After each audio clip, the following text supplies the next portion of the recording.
Hello दोस्तों, मैं अजीम आलम खान। आज एक बिल्कुल ही हटकर के टॉपिक पर बात करने वाला हूं आप लोगों से। इस वीडियो को लास्ट तक देखिएगा, बहुत ही बेनिफिशियल ये सभी के लिए होने वाला है।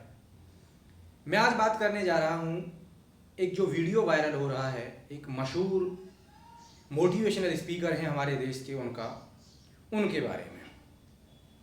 वो हैं हमारे संदीप माहेश्वरी जी। उन्होंने कोरोना को लेकर के एक वीडियो बनाया है, एक स्पीच दी है, अपनी मोटिवेशनल स्पीच कहेंगे उसे, कह रहे हैं लोगों से।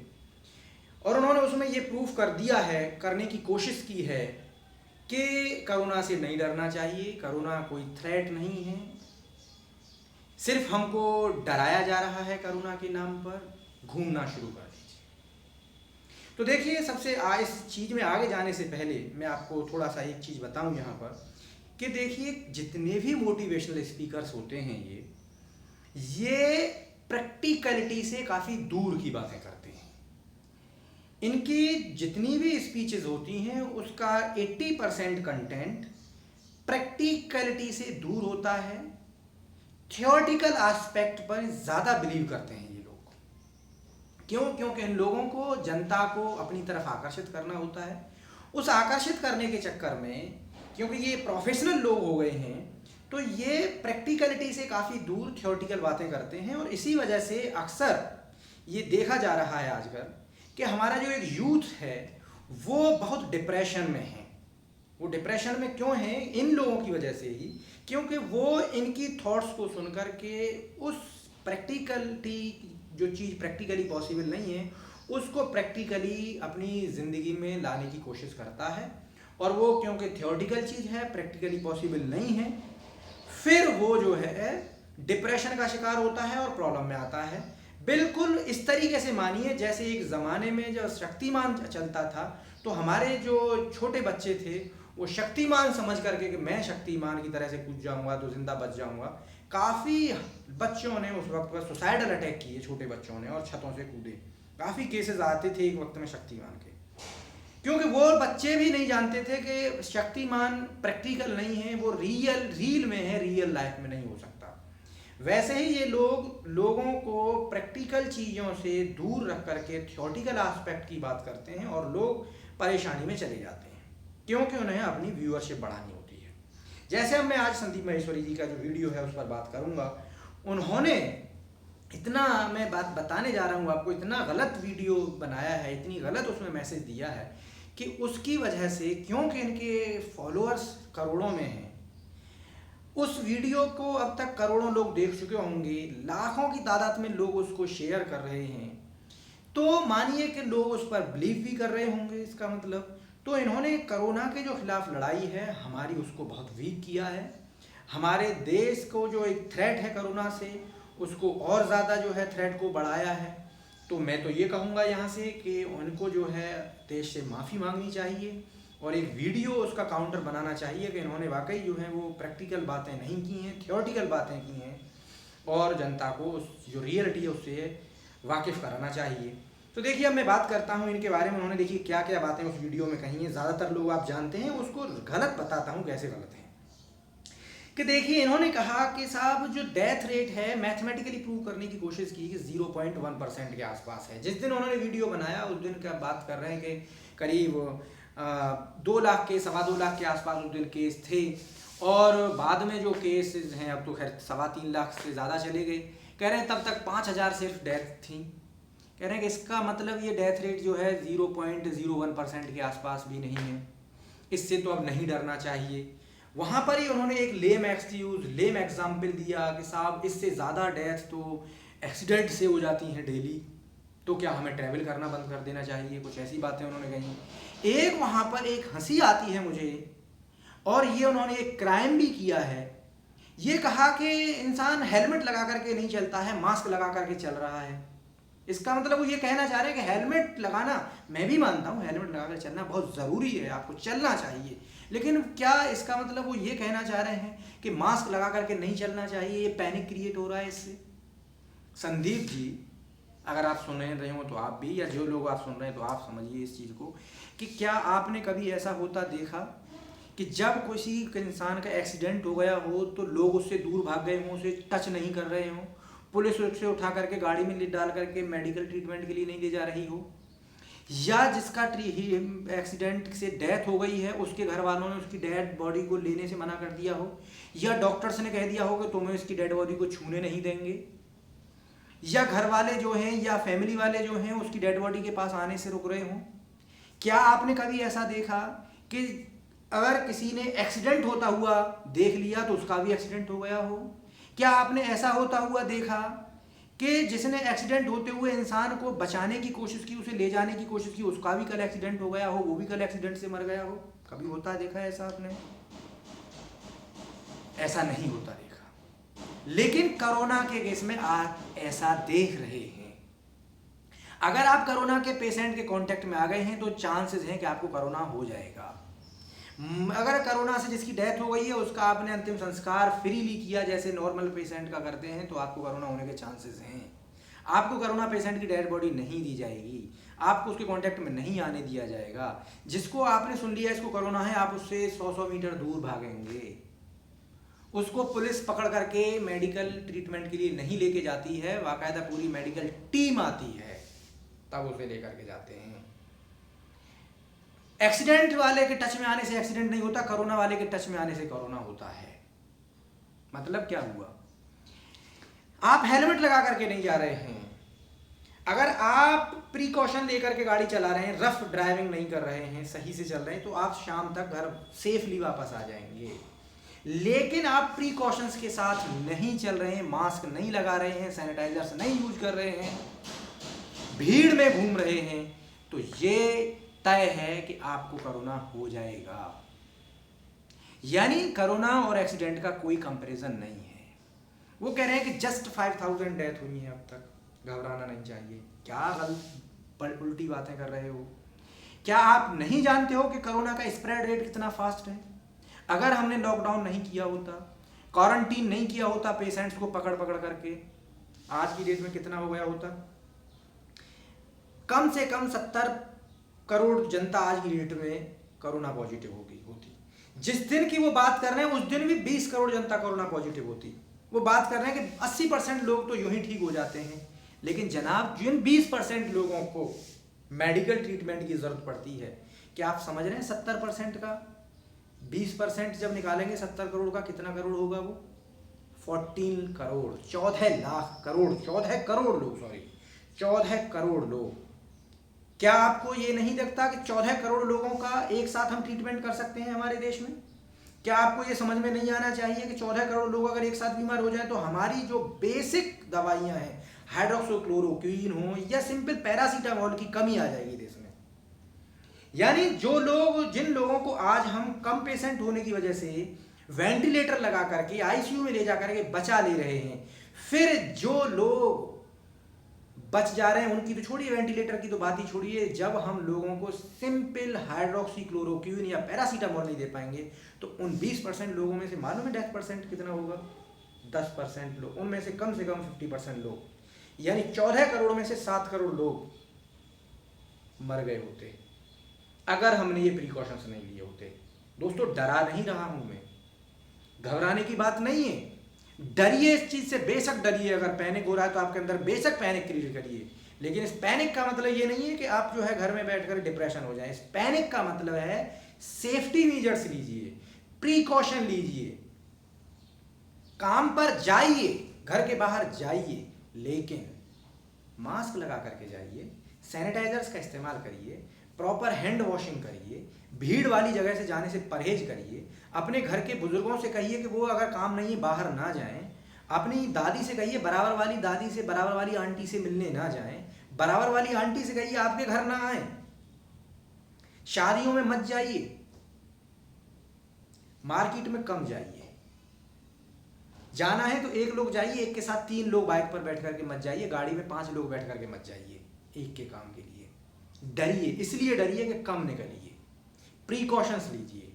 अगर आप प्रिकॉशंस लेंगे तो ये यकीन मानिए कि कोरोना की बढ़ने की रेट कम होगी। जिस हम कर्व की बात कर रहे हैं, कर्व फ्लैटन रहेगा, हमारी जो मेडिकल फैसिलिटी है वो प्रॉपर रहेंगी और हम जो पीड़ित हैं, कोरोना पीड़ित हैं, उनको बचाने में सक्षम रहेंगे। और अगर आप संदीप माहेश्वरी जी की बातों पर यकीन कर लिए और ऐसे ही फ्रीली घूम लिए तो आपने सुन रहे होंगे दिल्ली का आज गेट में हालात क्या है। सिर्फ 30,000 के आसपास केसेस, जस्ट 2 करोड़ के आसपास जनता है वहाँ पर। जब वहाँ आज की डेट में इतने बुरे हालात हैं कि मेडिकल ट्रीटमेंट सही से लोगों को नहीं मिल पा रहा है। अनऑथराइज्ड सोर्सेज से ऐसी खबर आ रही है कि मेडिकल ट्रीटमेंट न मिलने की वजह से लोगों की डेथ होनी शुरू हो गई है। तो जब पूरे देश में अगर 70 करोड़ लोग कोरोना पेशेंट होंगे तो क्या होगा? क्या बेसिक ट्रीटमेंट भी हम दे पाएंगे? जो 20% लोग, 14 करोड़ लोगों को, क्या हमारे देश का मेडिकल सिस्टम इतना अच्छा है कि दे पाएगा? दोस्तों, ये किसी सरकार पर क्रिटिसिज्म करने की बात नहीं है कि मेडिकल हेल्थ सिस्टम हमारा अच्छा नहीं है या फैसिलिटीज अच्छी नहीं है। ये एक सच्चाई है हमारे देश की, उसे कबूल करना है हमें कि हमारा देश एक गरीब देश है जिसकी मेडिकल हेल्थ फैसिलिटी अमेरिका जैसी नहीं है। जब अमेरिका का बुरा हाल 21 लाख या 30 लाख पेशेंटों पर हो सकता है, तो हम इतनी बड़ी पॉपुलेशन में 137 करोड़ की पॉपुलेशन में अगर 70 करोड़ लोग बीमार हो गए तो उनको कैसे हैंडल कर पाएंगे? उसका एक ही इलाज है प्रिकॉशन। इलाज है डरना। डर की वजह से प्रिकॉशन, कहते हैं ना, डर के आगे जीत है। तो ये कोरोना का इलाज डर के आगे जीत वाला ही है। आपको डर रहे हो तब तक आप सेफ हो। जिस दिन आपने सोच लिया कि नहीं, डर बेकार की चीज है, घूमना है, संदीप माहेश्वरी ने कहा है 0.01% डेथ रेट है, तो ये डेथ रेट को 5 या 10% होने में भी वक्त नहीं लगेगा। अभी 0.1% या 3% डेथ रेट, आज की डेट में भी 3% डेथ रेट है। तो 3% डेथ रेट क्यों है? जबकि अभी हम जो हमारे मरीज हैं उनको प्रॉपर ट्रीटमेंट दे पा रहे हैं। ज़्यादातर केसेस को हम वेंटिलेटर की फैसिलिटी दे पा रहे हैं जिनको ज़रूरत है। जब कल को इतने सारे केस आ जाएंगे कि वेंटिलेटर तो छोड़िए, हम एक सिंपल नर्सिंग स्टाफ प्रोवाइड नहीं करा पाएंगे पेशेंट्स को, पैरासीटामोल टैबलेट की जब कमी आ जाएगी तो क्या हाल होगा? फिर कहेंगे डरा रहा हूं मैं, डरा नहीं रहा हूं। वही बात है, डर के आगे जीत है। नो डाउट इकोनॉमी खराब हो रही है। इकोनॉमी खराब होने का मतलब ये नहीं है कि जाकर के आप आग के दरिया में कूद जाओ इकोनॉमी बचाने के चक्कर में। सभी लोगों को इकोनॉमी नहीं बचाने में काम आओगे आप। इकोनॉमी को बचाने के लिए हमको प्रिकॉशन लेना है, डरना है। डर के साथ क्या करना है? जैसे मैंने कहा, अपनी दादी को घर से बाहर दूसरी वाली से नहीं मिलने जाने देना है, दूसरी वालों को अपने यहाँ नहीं आने देना है, भीड़ वाली जगह पर ज़बरदस्ती नहीं जाना है। सब्जी एक लोग लेके आएगा, 4 लोग साथ में बाइक पर बैठ करके नहीं जाएंगे, गाड़ी में बैठ करके नहीं जाएंगे, शादियों में नहीं जाएंगे।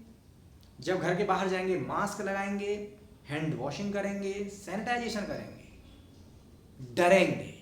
डरेंगे तो ये सब काम करेंगे, और ये सब काम करेंगे तो कोरोना से महफूज रहेंगे। और यकीन मानिए, कोरोना से महफूज रहेंगे तो कोरोना फैलने से रुकेगा, कर्व फ्लैटन रहेगा। हमारी मेडिकल सिस्टम इतना है कि हम 4, 6, 10 लाख लोगों को एक वक्त में अकोमोडेट कर सकते हैं।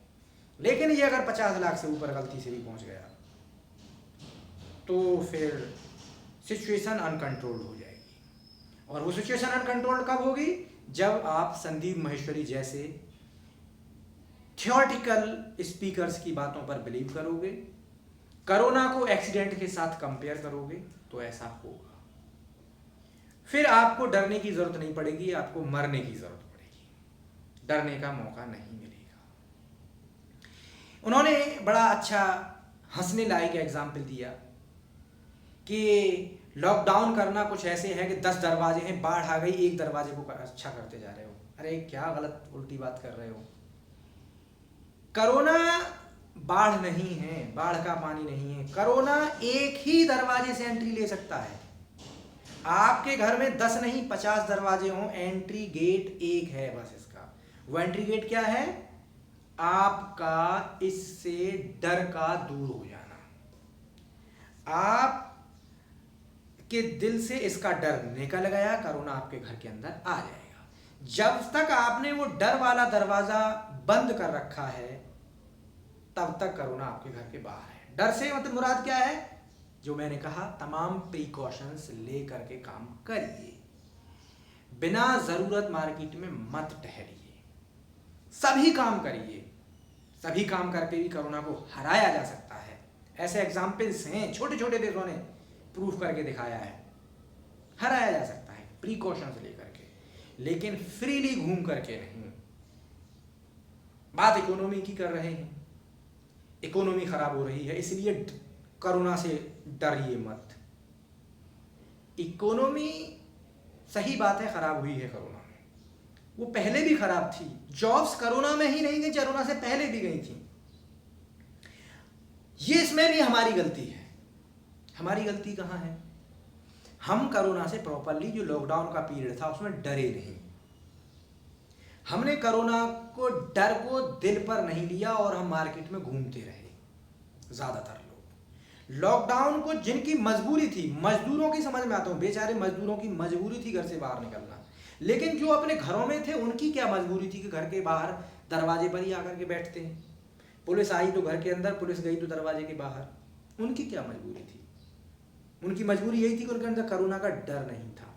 अगर उनके दिल के अंदर कोरोना का डर रहा होता तो कोरोना अब तक कंट्रोल हो चुका होता, और अगर कोरोना कंट्रोल हो चुका होता तो हम आराम से फ्रीली इकोनॉमी को बूस्टअप कर रहे होते अपनी को। और अगर हमने फिर वही गलती की, बिना प्रिकॉशन के मार्केट में गए, इकोनॉमी को बढ़ाने के चक्कर में अटके, तो समझ लिए इससे भी बुरा वक्त आने वाला है। ये मैं नहीं कह रहा हूं, ये WHO की एडवाइजरी है कि अगर हम नहीं सुधरे तो और बुरा भला वक्त आएगा। इकोनॉमी सुधारने से पहले ही आप लोग निकल जाओगे, फिर दूसरी जगह जाकर के इकोनॉमी सुधार रहे होगे। मैं बार बार कह रहा हूं, डरा नहीं रहा हूं, रियलिटी से वाकिफ करा रहा हूं आपको, क्योंकि डर के आगे जीत है, डरना ही यहाँ पर जीत का तरीका है। डर करके ही आप कोरोना को भगा सकते हो। जो डर गया वो कोरोना से बच गया, जो डर गया उसने ही कोरोना को हराया है आज तक, अभी तक। यही फैक्ट है। तो डरिए, प्रिकॉशंस लीजिए, इकोनॉमी को भी बूस्ट करिए। लेकिन जो लोग इकोनॉमी को बूस्ट कर रहे हैं वही करिए। इकोनॉमी को बूस्ट करने का तरीका यही नहीं है कि जाकर के मार्केट में विदाउट प्रिकॉशंस टहलिए। प्रिकॉशंस के साथ मार्केट में टहलिए, प्रॉपर तरीके से जाइए। जिन लोगों की जरूरत नहीं है, गैर जरूरी तौर पर मत टहलिए मार्केट में, यानी कोरोना के साथ डरते रहिए। एक्सीडेंट से इसको कंपेयर मत करिए, अदरवाइज इतना फैटल सिचुएशन में आप पहुंच जाएंगे कि फिर न हम बचा पाएंगे, न सरकार बचा पाएगी, न आप खुद बच पाएंगे। फिर संदीप माहेश्वरी जी भी घर में घुस जाएंगे। फिर वो भी नहीं कहेंगे कि मैंने नहीं कहा था या कहा था। फिर आप उनका कुछ नहीं बिगाड़ सकते। वो तो वो बातें कर रहे हैं जो आपको पसंद आती हैं। यही जो आज के मोटिवेशनल स्पीकर्स हैं, उनकी यही एक प्रॉब्लम है। इसीलिए वो जनता को प्रॉब्लम में डालते हैं। किस तरीके से वो प्रैक्टिकल और अनप्रैक्टिकल बातें करते हैं, इसके लिए मैं एक वीडियो बाद में बनाऊंगा, मैंने सोचा है। और ये भी प्रूफ करूंगा उसमें कैसे उन्हीं की वजह से आज का हमारा यूथ एक अलग डिप्रेशन में है। आज का यूथ कहीं ना कहीं इन मोटिवेशनल स्पीकर्स, उन मोटिवेशनल स्पीकर जो अनप्रैक्टिकल बातें करते हैं, उस वजह से भी कहीं ना कहीं डिप्रेशन में है। तो प्रैक्टिकली आप सोचिए, थ्योरेटिकली मत जाइए। उस मूवी की तरीके से मत सोचिए जो किसी बायोग्राफी पर बनाई गई है, जिसमें 80% मसाला मिलाया गया है। जो रियल बायोग्राफी है इंसान की, उसकी तरह से सोचिए। आप लोगों को मालूम होना चाहिए कि जब किसी की बायोपिक बनाई जाती है, बायोग्राफी के ऊपर भी मूवी अगर बनाई जाती है, तो जो प्रोड्यूसर होते हैं, जो उसके डायरेक्टर्स होते हैं, उसमें मसाला मिलाने के लिए, जनता को मोटिवेट करने के लिए 80% तक जो मेल झोल कर देते हैं। तो मूवी के अंदाज में मत सोचिए। अगर इंस्पिरेशन आपको लेनी है तो रियल किरदार से लीजिए, रील किरदार से इंस्पिरेशन मत लीजिए। यही ये लोग करते हैं मोटिवेशनल स्पीकर्स। रियलिटी के साथ सोचिए, रील के साथ मत सोचिए। तो मैं यही कहूंगा कि उन्होंने कह दिया एक अजीब चीज, टेस्ट मत करिए, टेस्ट करने से पैनिक होगा। अरे भाई, टेस्ट कहाँ से, मतलब बेवकूफ़ कहना चाहिए, मुझे नहीं कह रहा हूँ। उनके कद का, उनकी हैसियत का ख्याल रख रहा हूँ। बड़े मोटिवेशनल स्पीकर्स हैं, करोड़ों की तादाद में फॉलोअर हैं। लेकिन ये बताइए, दुनिया के तमाम एक्सपर्ट्स कह रहे हैं कि टेस्ट ज़्यादा से ज़्यादा करिए, वो कह रहे हैं टेस्ट मत करिए, पैनिक हो जाएगा। अरे पैनिक क्या हो जाएगा? टेस्ट करके पेशेंट को पकड़िए। टेस्ट नहीं करेंगे तो मालूम क्या पैनिक हो रहा है। आज की डेट में किसी घर में गलती से बुखार नहीं आते क्या? बुखार तो नॉर्मली भी आते थे, आज के मौसम में तो वैसे भी आते हैं, मौसम चेंज हो रहा है, बुखार आते हैं। किसी के घर में एक बंदे को बुखार आ गया, पूरा घर परेशान है, कोरोना तो नहीं है कि नहीं, है कि नहीं, पूरे घर की लाइफ तबाह हो रही है। अगर टेस्ट हो जाए उस बंदे का और उसको कोरोना नहीं हो, तो टेस्ट होते ही मालूम पड़ जाएगा इसको कोरोना नहीं है, पूरा घर रिलैक्स। जब तक टेस्ट नहीं हो रहा है, इवन जिसको मालूम पड़ता जा रहा है वही पैनिक ही मारता जा रहा है, उस घर में बुखार आ रहा है लड़के को। पैनिक तो ये चीज क्रिएट कर रही है, टेस्ट ना होना। टेस्ट हो जाए मालूम पड़ जाएगा। कह रहे हैं 1,30,00,000, नो डाउट 137 करोड़ जनता का हम टेस्ट नहीं कर सकते, लेकिन सबके टेस्ट की कहाँ जरूरत है? अगर हम अपनी टेस्टिंग फैसिलिटी को अब तक बढ़ा दिए होते। अगर दूसरा वजह, एक वजह जो कोरोना के डील करने में हम फेल हुए अब तक, वो है हमारी नादानी, हमने उसको सीरियस नहीं लिया, हम उससे डरे नहीं। दूसरी है टेस्ट कम होना।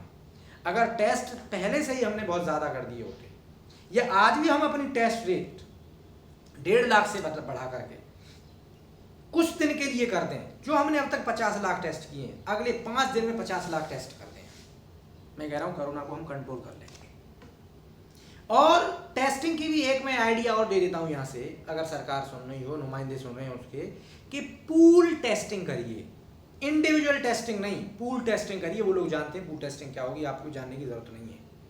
पूल टेस्टिंग अगर आप करेंगे, तो मैं कह रहा हूँ अगर पूल टेस्टिंग में आप, मालूम है 50 लाख अगर पूल टेस्टिंग करेंगे, तो आप 50 लाख की पूल टेस्टिंग में कम से कम 5 करोड़ लोगों को टेस्ट कर लेंगे। 50 लाख टेस्टों से 5 करोड़ लोगों को कम से कम टेस्ट कर लेंगे, नहीं तो 10 या 20 करोड़ लोग टेस्ट हो जाएंगे। डिपेंड करेगा, उसका स्टैटिक्स फिर अलग है इसकी, किस तरीके से ये काम कर पा रहा है। कम से कम 50 लाख टेस्टों से 5 करोड़ लोगों को आप टेस्ट कर लेंगे। पूल टेस्टिंग करिए, टेस्टिंग ज़्यादा से ज़्यादा करिए, तभी आप जीत सकते हैं। कोरोना से जीतना है, डर के साथ रहिए, डर के आगे जीत है। Thank you. अगर आपको ये वीडियो अच्छा लगे तो शेयर भी करिए, सब्सक्राइब करिए हमारे चैनल को, अप्रिसिएट करिए। अगर जो चीज़ गलत लगे फ्रीली नीचे कमेंट में लिखिए, हमें कोई इशू नहीं है। लास्ट में हम ये कहेंगे कि बात कि हमारे इस चैनल को सब्सक्राइब कर लीजिए। आप ये करेंगे, आपको सब्सक्राइब करने से क्या मिलेगा? जैसे ही आप हमारे चैनल को सब्सक्राइब करेंगे, आपको वहीं पर मिलेगा बराबर में 1 घंटा, और अगर आपने उस घंटे को भी दबा दिया तो आपके मोबाइल की घंटी तब बजेगी जब तक हम वीडियो लेकर के आएंगे। तो प्लीज़ हमारे चैनल को सब्सक्राइब करिए। Thank you.